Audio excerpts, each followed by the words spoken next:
नमस्कार, आप देख रहे हैं आर्या न्यूज। मैं हूं रविशेखर। बुलेटिन की शुरुआत करते हैं कुछ अहम खबरों के साथ। मध्य प्रदेश के मुख्यमंत्री मोहन यादव ने इंदौर में 25 दिसंबर को पूर्व प्रधानमंत्री अटल बिहारी वाजपेयी के जन्म दिवस यानी सुशासन दिवस पर इंदौर में आयोजित होने वाले कार्यक्रम की तैयारियों को लेकर अधिकारियों के साथ बैठक की। 25 दिसंबर को होने वाले इस कार्यक्रम में प्रधानमंत्री नरेंद्र मोदी भी वर्चुअली जुड़ेंगे। कार्यक्रम में हुकुमचंद मील के मजदूरों को उनका हक भी मिलेगा जो 30 साल से बाकी था। कार्यक्रम में प्रधानमंत्री मजदूरों को संबोधित भी करेंगे।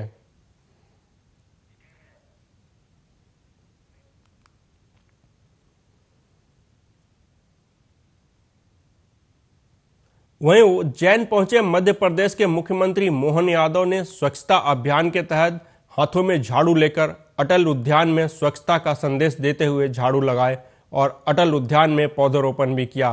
पर्यावरण का संरक्षण का संदेश भी दिया। मुख्यमंत्री ने कहा कि आने वाले समय में उज्जैन में सिंहस्थ मेले का आयोजन होने वाला है। उससे पहले उज्जैन शहर को स्वच्छ भारत अभियान के तहत प्रथम स्थान पर लाना है। उन्होंने उज्जैन नगर निगम द्वारा किए जा रहे स्वच्छता अभियान की सराहना भी की। इसके बाद मुख्यमंत्री मोहन यादव कालिदास अकादमी पहुंचे, जहां उन्होंने फीता काटकर और दीप जलाकर हस्तशिल्प मेले का शुभारंभ किया। हम सबका सौभाग्य है यशस्वी प्रधानमंत्री के नेतृत्व में कितना कम समय और कितना बड़ा देश और कितने प्रकार की अलग अलग बातों का बारीक बातों का ध्यान रखते हुए यशस्वी प्रधानमंत्री ने पूरे देश का मान दुनिया में बढ़ाया। जोरदार ताली माननीय यशस्वी प्रधानमंत्री नरेंद्र मोदी जी के लिए बजाएं। हम जानते हैं कि हमारी सनातन संस्कृति में इतनी बारीक बात है कि हमने अपनी स्वच्छता के लिए उपयोग में आने वाली झाड़ू को भी लक्ष्मी माता का रूप दिया है। हमारी अपनी जिंदगी की अपनी ये एक छोटी सी लेकिन अत्यंत महत्व की इकाई है। जब आपका पूरा जीवन, हम सब जानते हैं कि बीमारी का घर अगर है तो कहाँ है, और ऐसे में पूरी दुनिया में भारत की जो निगाह थी वो बड़ी हल्की थी, थोड़ी गंदी थी। यशस्वी प्रधानमंत्री ने इस बारीक बात का ध्यान लाल किले की प्राचीर से उनके प्रधानमंत्री बनने के तुरंत बाद आग्रह किया कि हम अपने स्वच्छता अभियान को सर्वाधिक महत्व का और फिर समान रूप से सारे क्षेत्रों में, लेकिन स्वच्छता जैसी बात को स्थापित करते हुए, और आप तो हम सब और सौभाग्यशाली हैं, पूरे देश के अंदर स्वच्छता की नगरी का अगर तमगा किसी को मिलता तो मध्य प्रदेश को नंबर 1 में इंदौर को यह तमगा मिलता। मध्य प्रदेश के पूर्व मुख्यमंत्री शिवराज सिंह चौहान ने अमरकंटक दौरे के दूसरे दिन अनूपपुर भाजपा जिला अध्यक्ष रामदास पुरी को अपने हाथों से जूते पहनाकर उनका संकल्प पूरा कराया। बता दें कि भाजपा जिला अध्यक्ष रामदास पुरी ने 2017 में संकल्प लिया था कि 2018 में भाजपा की सरकार वापसी करवाकर तभी जूते पहनेंगे, लेकिन 2018 में प्रदेश में भाजपा की सरकार नहीं बन पाई थी और अनूपपुर जिले की तीनों विधानसभा की सीटें भी भाजपा हार गई थी। शिवराज सिंह चौहान के जूते पहनाने पर पूरी भावुक हो गए और पैर छूने के लिए झुके तो शिवराज ने उन्हें गले लगा लिया। शिवराज सिंह ने कहा कि 2018 में प्रदेश में भाजपा की सरकार नहीं बन पाई थी, अब 2023 में प्रदेश में प्रचंड बहुमत के साथ भाजपा की सरकार बन गई है, इसलिए पुरी जी का संकल्प पूरा हो गया। श्री रामदास पुरी जी भारतीय जनता पार्टी के कर्मठ और समर्पित कार्यकर्ता, हमारे अनूपपुर जिले के अध्यक्ष हैं। ये ऐसे कर्मठ और संकल्पित कार्यकर्ता हैं कि जिन्होंने प्रदेश की प्रगति और विकास के लिए भारतीय जनता पार्टी की सरकार रहे, फिर से भारतीय जनता पार्टी की सरकार आए, इसके लिए 2017 से इन्होंने जूते और चप्पल का परित्याग कर दिया था और गर्मी, सर्दी, बरसात तीनों में 6 साल लगभग नंगे पैर रहे। उनका संकल्प पूरा हो गया। 18 में सरकार नहीं बनी थी, 19 में बनी, तब भी नहीं पहनी थी। उन्होंने कहा कि नहीं, जब एक बार फिर। उधर मध्य प्रदेश के पूर्व सीएम शिवराज सिंह चौहान के गृह क्षेत्र बुधनी विधानसभा में प्रज्वल बुधनी के तहत कई निर्माण कार्य चल रहे हैं, जिसमें ठेकेदार एजेंसियों की तरफ से गुणवत्ताहीन काम करने का मामला सामने आया है। भैरुंदा तहसील में आने वाले ग्राम पंचायत कोठरा में हाथी घाट तक लगभग 3 किलोमीटर बनने वाली सीसीसी रोड में ठेकेदार जमकर घटिया सामग्री का इस्तेमाल कर रहे हैं। आपको बता दें कि रोड कंप्लीट होने से पहले ही कई जगह दरारें आने भी चालू हो गई हैं। इसकी शिकायत पहले भी ग्रामीणों द्वारा की गई, उसके बाद भी ठेकेदार की मनमानी चलती रही। बताया जा रहा है कि 20 mm गिट्टी की जगह 10 mm की डस्ट मिलाकर रोड बनाया जा रहा था, जिसकी सूचना पीडब्ल्यू विभाग को दी गई, जिसके बाद मौके पर विभागीय अमला पहुंचा और घटिया सामग्री को 2 दिनों में हटाने का निर्देश दिया। मगर सोचने वाली बात यह है कि ठेकेदार द्वारा घटिया सामग्री का इस्तेमाल पहले भी किया जा रहा था, मगर पीडब्ल्यूडी विभाग समय से निरीक्षण क्यों नहीं करते, यह भी एक बड़ा सवाल बना हुआ है।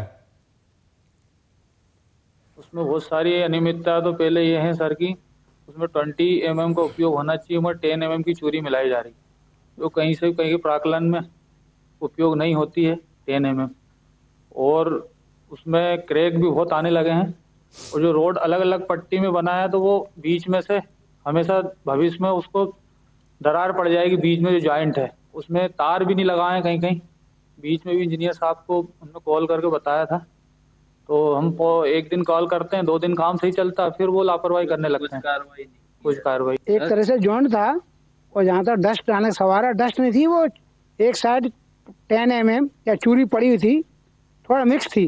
उसको मैंने ठेकेदार को इनके सामने ही तुरंत हटवाने के निर्देश दिए गए हैं, वो हटवा दी जाएगी कल तक, और काम सुचारू रूप से सही कराया जा रहा है।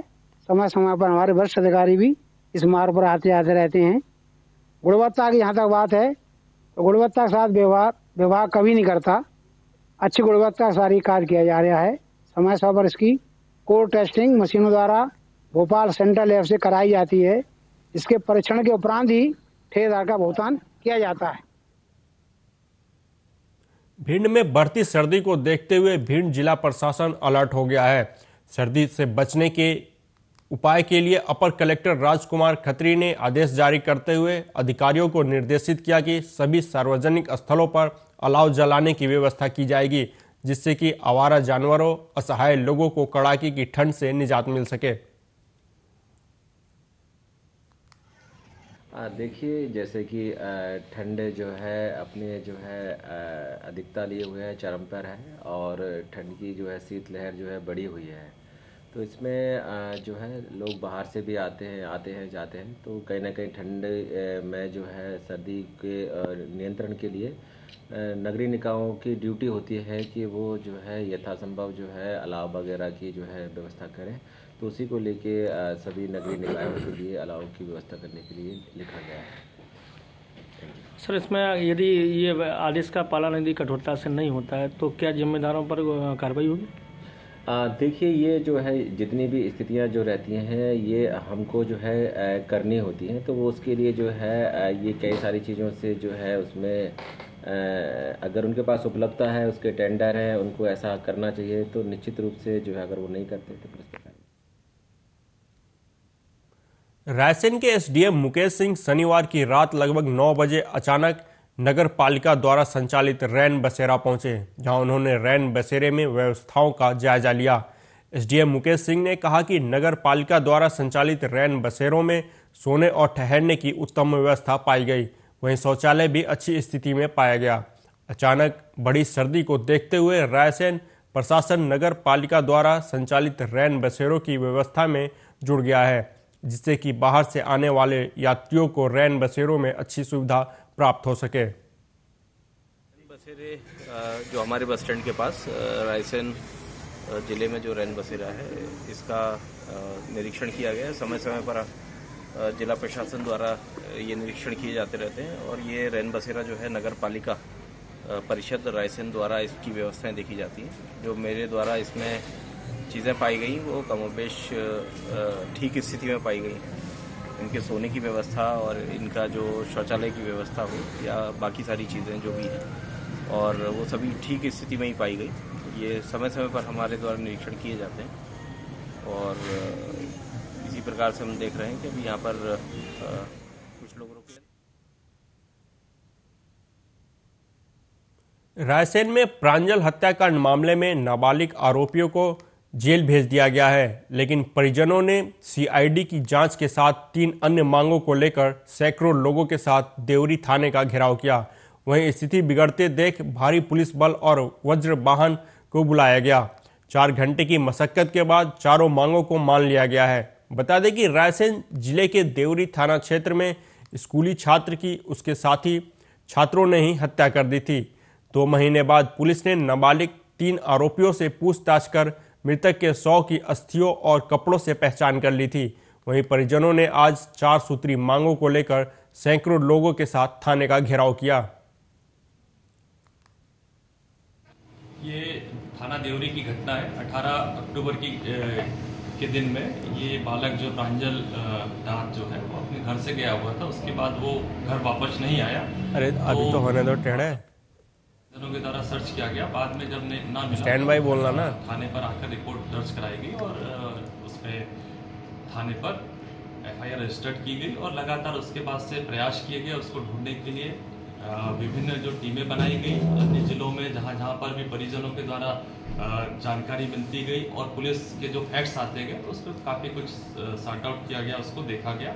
इन्वेस्टिगेट करने के दौरान अभी 18 तारीख को चूँकि उसकी बॉडी यहाँ पर किले पर देवरी में ही पहाड़ पे मिली और उसमें फिर अग्रिम जो कार्रवाई होती है पीएम वगैरह कराया गया और जो उसके नामजद आरोपी थे 3 आरोपियों को उसमें गिरफ्तार किया गया है और वो अभिरक्षा में लेकर जेल पहुँचाया गया। आज परिजनों की किस तरह की मांग थी?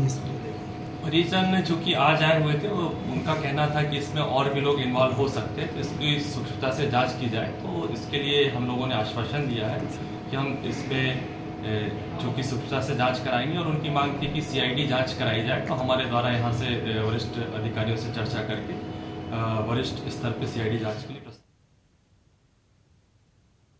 शिवपुरी जिले के दिनारा थाना क्षेत्र के डाक बंगला के पास आज सुबह एक ट्रक ने पैदल जा रहे पति पत्नी को रौंद दिया। इस घटना में पति पत्नी की मौके पर ही मौत हो गई। दिनारा थाना पुलिस ने मौके पर पहुंचकर सड़क हादसे की जांच शुरू कर दी है। इस हादसे की मुख्य वजह घना कोहरा बताया जा रहा है। सूचना के बाद मौके पर पहुंची दिनारा थाना पुलिस ने ट्रक को जब्त कर लिया है और शवों को पोस्टमार्टम हाउस भेज दिया है।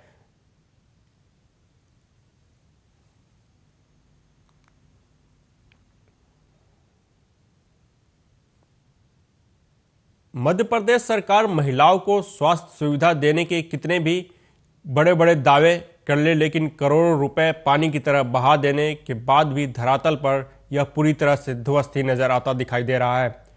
ऐसा ही एक मामला बीती रात शिवपुरी जिले अस्पताल में आया, जहां कड़कड़ाती सर्दी के बीच जिला अस्पताल परिसर की फर्श पर एक महिला ने नवजात को जन्म दिया। इस दौरान महिला के साथ आए महिलाओं ने ही प्रसव में उसकी मदद की। जिला अस्पताल का नर्सिंग स्टाफ मदद करने तक नहीं पहुंचा। महिला की डिलीवरी होने के बाद परिजनों की ओर से सूचना दी गई। इसके बाद जच्चा बच्चा को नर्सिंग स्टाफ ने वार्ड में भर्ती कराया। जहाँ दर्द हो दर्द कर रहे आ रहे जाए सीएम बोले हमने कि जैसे तैसे पहुंच जाए, नहीं पहुंच पाई, गेट पे मोड़ी हो गई। अच्छा तो हॉस्पिटल में स्टेचर वगैरह नर्स वगैरह कोई आया था? हाँ वहाँ भीतर तो आई हम ले गए। नहीं वहाँ पर जो डिलीवरी हुई थी उस समय कोई था क्या हॉस्पिटल का? तब नहीं है, कोई भी नहीं था। तो कितनी देर बाद इनको उपचार मिला? जानी थोड़ी देर आए जा, ठंडी सी लगा सुई भी आ गई। 1 घंटे बाद में उपचार मिला जब नर्स वगैरह सब आई। इससे पहले उधर दतिया में अपराधियों के खिलाफ पुलिस एक्शन मोड में नजर आ रही है। एसपी प्रदीप शर्मा के निर्देश पर बदमाशों के खिलाफ कार्रवाई करते हुए कोतवाली थाना प्रभारी धीरेन्द्र मिश्रा के नेतृत्व में सातिर बदमाश का पुलिस ने जुलूस निकाला। शहर में गुंडों का खौफ खत्म करने के लिए बदमाश सोहेल खान का जुलूस निकाला गया। सोहेल ने पिछले दिनों किला चौक के पास राजेंद्र भदौरिया नाम के एक शख्स को पीट कर अधमरा कर दिया था। आरोप है कि सोहेल के खिलाफ कई मामले पहले भी दर्ज है।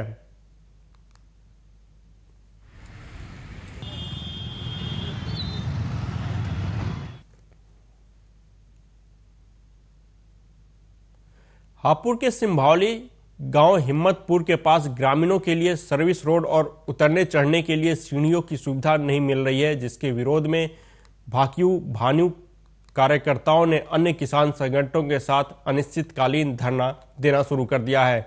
मेरठ के बिजौली से प्रयागराज तक करीब 600 किलोमीटर लंबा एक्सप्रेसवे का निर्माण कराया जा रहा है। एक्सप्रेसवे सिंभौली के कई गांवों से होकर गुजर रहा है।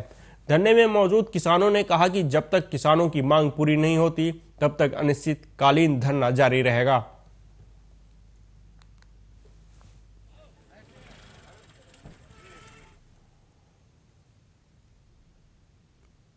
कन्नौज में एसपी अमित कुमार आनंद ने कोतवाली सदर परिसर में मौजूद बैरक का उद्घाटन किया। जर्जर बैरक का रंगरोगन करके शुरुआत की गई। उद्घाटन के दौरान अपर पुलिस अधीक्षक संसार सिंह और सीओ प्रियंका वाजपेयी भी मौजूद रहे। थाना कोतवाली कन्नौज में एक रेनोवेटेड बैरक का उद्घाटन किया गया। ये पूर्व में बहुत जर्जर अवस्था में था, इसका रिपेयर कराया गया और अब इस बैरक को हमारे पुलिस कर्मियों द्वारा यूज़ किया जाएगा और इसी थाने में 2 और बैरकों का जीर्णोद्धार किया जा रहा है। इस नई बैरक जो इनके लिए उपलब्ध होंगी, इससे हमारे जो जवान हैं उनको रहने की फैसिलिटीज़ अवेलेबल होंगी, मूलभूत सुविधाएं उपलब्ध होंगी और मुझे आशा है कि ये सब कार्यों से ये और बेहतर कार्य करेंगे और जनता की सेवा और बेहतर तरीके से कर पाएंगे। थाना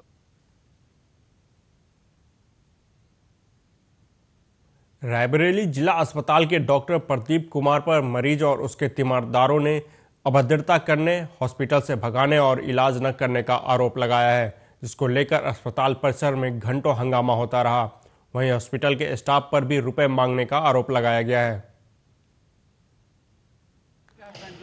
आज मैं कल लेके आया हूँ, एडमिट किया है यहाँ पे बसराव PSC से लेके आया हूँ।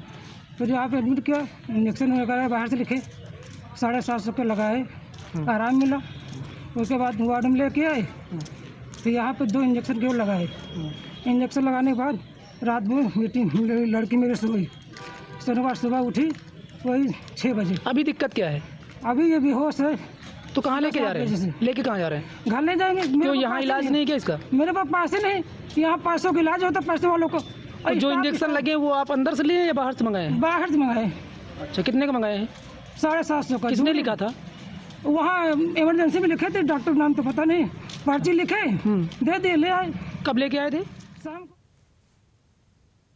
रायबरेली के खीरो थाना क्षेत्र के भीतरी गांव के पास एक तेज रफ्तार ऑटो ने बाइक सवार युवक को जोरदार टक्कर मार दी। टक्कर मारने के बाद ऑटो सड़क किनारे पलट गया, जिससे उसमें बैठी सवारियों में चीख पुकार मच गई। घटना में बाइक सवार युवक और ऑटो चालक दोनों गंभीर रूप से घायल हो गए। घायलों को इलाज के लिए नजदीकी स्वास्थ्य केंद्र ले जाया गया, जहां दोनों की हालत गंभीर होने पर उन्हें जिला अस्पताल रायबरेली के लिए रेफर कर दिया गया। हमारे पास 2 केस आए एक्सीडेंटल केस, जिसमें एक है राम बहादुर, इनके पिता का नाम है रामचरी और पुरई के रहने वाले हैं, गुरु गोस्वामी थाने के।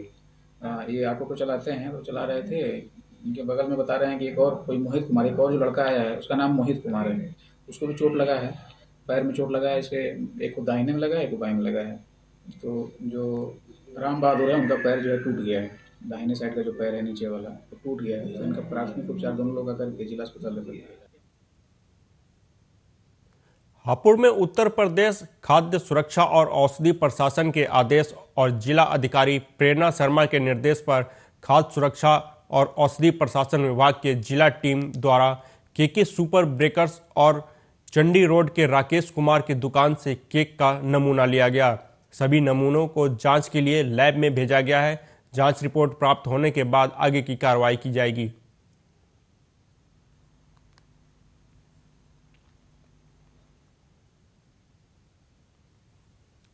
बढ़ते हैं अगली खबर की तरफ। 2024 के लोकसभा चुनाव से पहले अलीगढ़ की फिजा खराब करने की असामाजिक तत्वों के द्वारा पूरी कोशिश की गई है।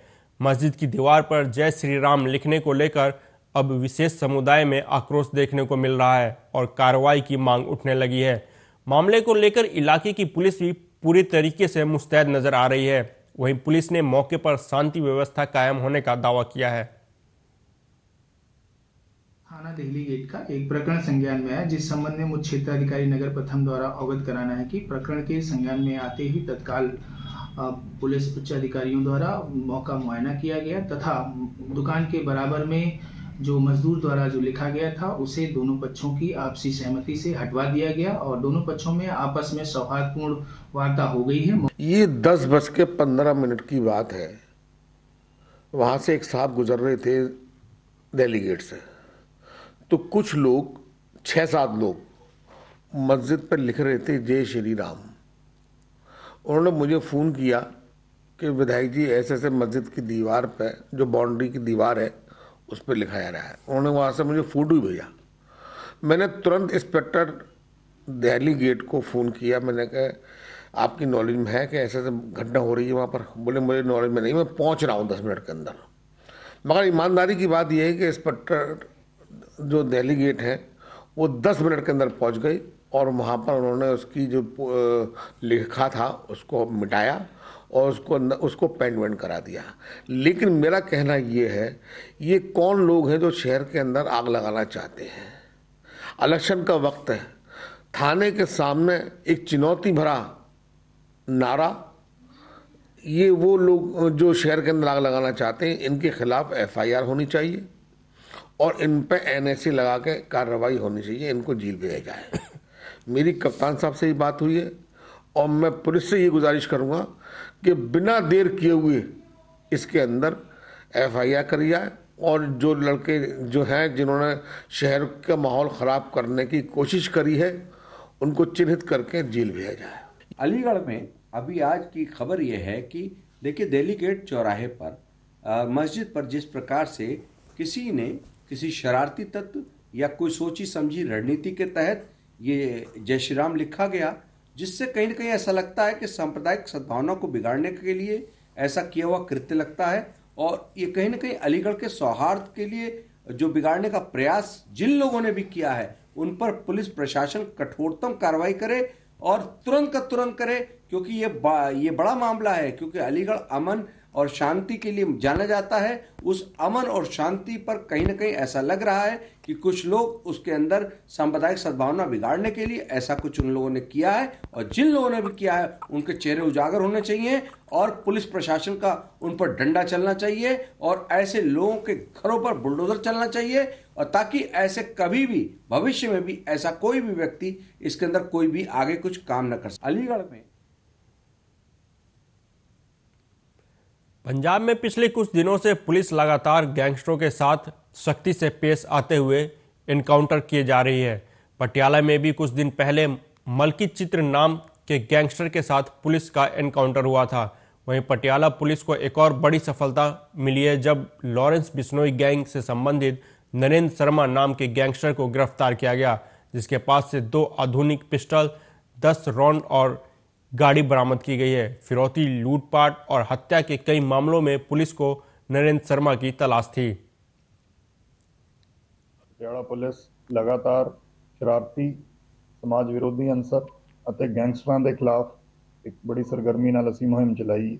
ਉਸੇ ਲੜੀ 'ਚ ਸਾਨੂੰ ਬਹੁਤ ਵੱਡੀ ਕਾਮਯਾਬੀ ਉਦੋਂ ਮਿਲੀ ਜਦੋਂ SP investigation Harbir Singh Atwal, DSP investigation Sukhamrit Randhawa ਤੇ in charge CIA Patiala inspector Shaminder Singh ਦੀ ਟੀਮ ਨੇ ਦੀਪਕ ਬਨੂੜ ਗੈਂਗ ਦਾ ਲਾਰੈਂਸ ਬਿਸ਼ਨੋਈ ਗੈਂਗ ਨਾਲ ਸੰਬੰਧਿਤ ਇੱਕ ਗੈਂਗਸਟਰ ਜਿਹੜਾ ਨਰਿੰਦਰ ਸ਼ਰਮਾ ਰਾਜਪੁਰੇ ਦਾ ਰਹਿਣ ਵਾਲਾ नरेंद्र शर्मा और शंकर इनू अरेस्ट किया ते 2 वधिया क्वालिटी के पिस्टल्स भी ये बरामद होए। यह गैंगस्टर पहला भी कई मुकदमियां च संगीन धारावां दे सानू लोड़ी। उधर भटिंडा के माल रोड पर मल्टी पार्किंग के पास एक तेज रफ्तार कार खंबे से टकरा गई, जिसमें 2 लोगों की मौत हो गई और 2 लोग गंभीर रूप से जख्मी हो गए। चारों युवक भटिंडा के एम्स अस्पताल में मेडिकल की पढ़ाई कर रहे थे। दुर्घटना के बाद समाज सेवी संस्थाओं ने हादसे का शिकार हुए चारों युवकों को अस्पताल पहुंचाया, जहां इलाज के दौरान 2 की मौत हो गई। बाकी घायलों का इलाज भटिंडा के सरकारी अस्पताल में चल रहा है। साडे एमरजेंसी नंबर 98742667 कॉल आई सी भी माल रोड ते मल्टी पार्किंग दे कोल एक गड्डी दा एक्सीडेंट होया। साडे टीम दे वलंटियर्स मौके ते पहुंचे ਤਾਂ ਲੋਕਾਂ ਨੇ ਦੱਸਿਆ ਵੀ ਗੱਡੀ ਬਹੁਤ ਤੇਜ਼ ਰਫ਼ਤਾਰ ਤੇ ਸੀਗੀ, ਜਿਹਦੇ ਵਿੱਚ 4 ਜਣੇ ਸੀ, ਜਿਨ੍ਹਾਂ ਨੂੰ ਅਸੀਂ ਸਿਵਲ ਹਸਪੀਟਲ ਪਹੁੰਚਾਇਆ, ਜਿਹਦੇ ਵਿੱਚ 2 ਦੀ ਉੱਥੇ ਸਿਵਲ ਹਸਪੀਟਲ ਇਲਾਜ ਦੌਰਾਨ ਡੈਥ ਹੋ ਗਈ। 1 ਜਣਾ ਸੀਰੀਅਸ ਹੈ, 1 ਜਣਾ ਠੀਕ ਹੈ। ਜਿਹੜਾ ਠੀਕ ਹੈ ਉਹਨੂੰ ਠੀਕ ਹੈ ਸਿਵਲ ਹਸਪੀਟਲ ਹੈ, ਜਿਹੜਾ ਸੀਰੀਅਸ ਹੈ ਉਹਨੂੰ ਦੇਸ਼ ਰੈਫਰ ਕਰਤਾ। ਤੇ ਸਾਰੇ ਦੇਸ਼ ਦੇ ਵਿੱਚ ਆਪਣੀ ਸਟੱਡੀ ਕਰਦੇ ਸੀ ਡਾਕਟਰ ਦੀ। ਤੇ ਇੱਥੇ ਪੁਲਿਸ मौके ਤੇ पहुंच गई ਸੀ। मौके ਤੇ आ गई। फिलहाल इस बुलेटिन में मेरे साथ इतना ही। देश दुनिया की तमाम खबरों के लिए देखते रहिए आर्या न्यूज़। नमस्कार।